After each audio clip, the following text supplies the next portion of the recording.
Le paradoxe de l'astrologie, c'est que, d'une part, on ne sait pas faire cela, on ne saurait pas organiser un système comme celui-là, avec notre technologie, notre biotechnologie actuelle, et en plus, on n'est pas capable de comprendre le système existant, le système qui est en place. Donc il y a une double impuissance cognitive, c'est-à-dire je ne sais pas décoder le système, comment il fonctionne avec notre humanité, alors qu'en réalité, il y a bien un système qui fonctionne. Et d'autre part, je suis encore plus incapable, en tout cas, je suis également incapable de le mettre en place, ce système. Voilà. Donc on est très loin du compte. On ne sait ni comprendre le système, ni le mettre en place. Ça va loin. Et alors, je voudrais continuer au niveau de ce que j'appelle le visuel. Ce système, il est visuel.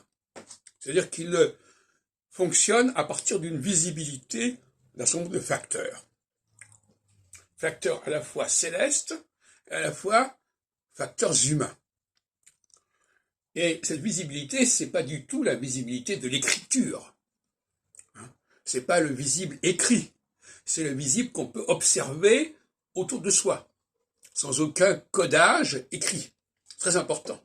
Parce qu'il y a cette ambivalence du mot écrit, du mot visuel. Pour savoir, pour lire un livre, il faut le voir. Mais c'est pas ça le bon visuel dont je parle ici.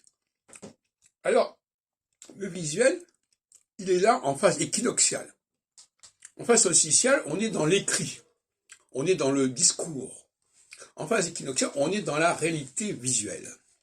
C'est-à-dire qu'on voit, par exemple, des hommes et des femmes qui sont différents. On voit des races différentes.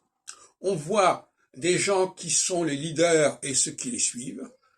On voit des gens qui sont plus âgés ou plus jeunes. C'est le visuel. Et là, au niveau céleste, c'est pareil. Il y a des phénomènes qu'on peut voir. On peut voir que Saturne passe à certains endroits du ciel, ou revient à certains endroits du ciel.